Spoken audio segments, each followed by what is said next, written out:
thank you for everyone cooperating to be able to move this list.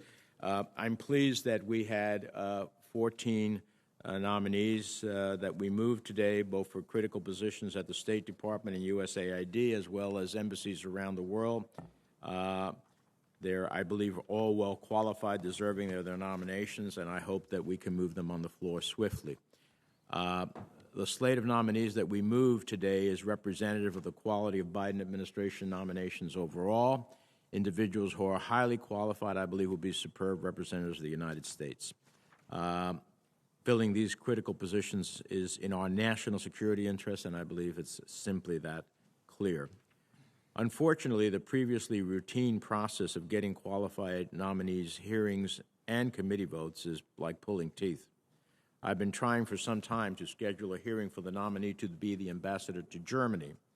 We need a U.S. ambassador in Berlin, so identified this nomination as a top priority in early August, but the minority is refusing to clear a hearing. I've been trying to schedule a hearing for the USAID Middle East position.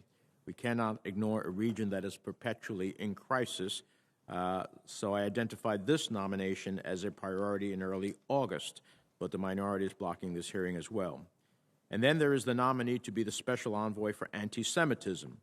The minority has refused to grant her a hearing, apparently because there is some concern about her tweets calling out the use of anti-Semitic tropes. Let's think about that a minute. We don't want the person nominated to advance our global efforts against anti-Semitism to call out anti-Semitism. I sincerely hope that's not the position of the minority and that we can move these nominees forward expeditiously. I also have to note there are nominees ready for a committee vote who the minority won't clear. The tradition of this committee has always been to try to put nominees expeditiously on a business meeting agenda for an up or down vote if they've turned in their QFRs. Yet that's not happening. Take Sarah Margone or Mallory Stewart, two qualified nominees for important Assistant Secretary positions.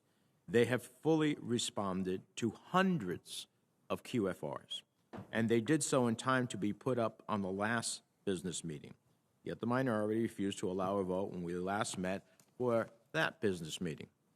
Now, I could understand this refusal to clear nominees if, like Senator Risch, when he was chair, I had broken comedy. But that's not the case.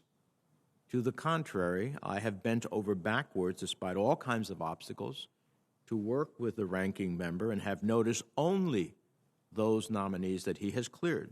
I repeat, every single nominee who has had a hearing or a business meeting vote this Congress has been with the explicit approval of the ranking member. But I'd ask the ranking member, does he not share the urgency to get these critical foreign affairs and national security positions filled? Why the delays? Why the obstacles? I know that Senator Risch, in justifying repeatedly breaking comedy last Congress, you told the committee that you believed in getting the facts out there at a hearing and letting the members decide. So I'd ask that you live by your own standard and that you give these nominees their day before the committee. If you or other members want to vote against them, as we just had a series of votes against some of these nominees, so be it. But let's get it done. They deserve hearings and committee votes, not months of delay. We owe it to the American people and to our national security.